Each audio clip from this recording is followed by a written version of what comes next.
Welcome! Here, we break down complex electrical engineering concepts into simple, practical, and engaging explanations. So, stay connected with the world of electrical engineering. In this video, we are going to discuss the corona effect in transmission lines and high voltage systems. We will start the discussion from the very basics. First, we will derive the formula or expression for the electric field intensity on the surface of a conductor. Then, we will show how the electric field intensity becomes maximum on the surface of the conductor. Based on this, we will explain why corona occurs at high voltage levels in air. Finally, we will focus on the methods used to reduce the corona effect in high voltage systems. Let's begin. Let us understand how the electric field varies around a charged conducting sphere using Gauss's law. Consider an imaginary spherical surface of radius r. This sphere is centered at point O. Now take any arbitrary point P on this imaginary spherical surface. We assume that a total charge Q is uniformly distributed on the conducting sphere. Because of spherical symmetry, the electric field has the same magnitude at every point on this imaginary surface. The direction of the electric field is radially outward. It always acts along the straight line joining the center O and the point P. This means the electric field is perpendicular to the surface element at every point. Therefore, the dot product of the electric field and surface element becomes E dot ds equals EDS. Now, according to Gauss's law, the total electric flux through a closed surface is equal to the charge enclosed divided by epsilon naught. Mathematically, the total flux is the closed surface integral of E dot ds.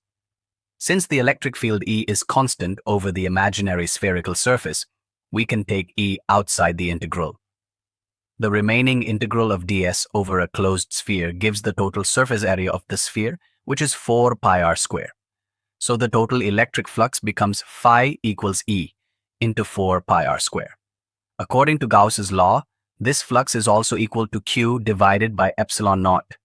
Equating both expressions, we get E into 4 pi r square equals Q by epsilon naught.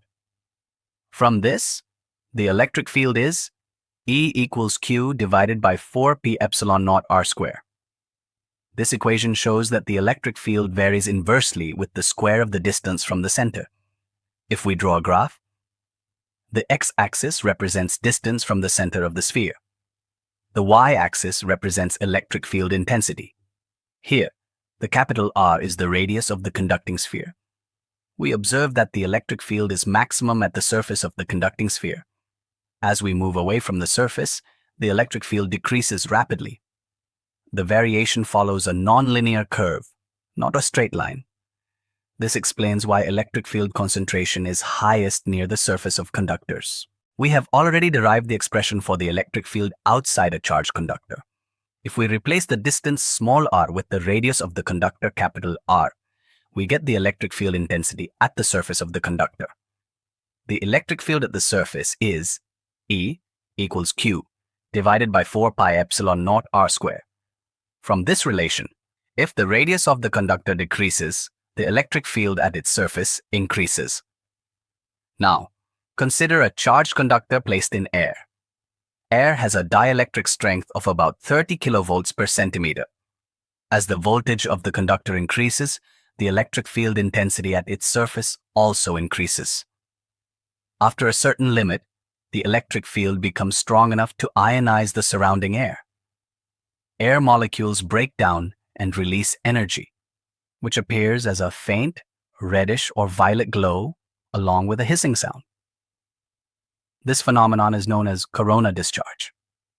Because of corona, power is lost in the surrounding air, which reduces the overall efficiency of the transmission system.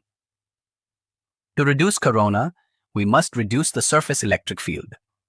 This is achieved by increasing the effective radius of the conductor.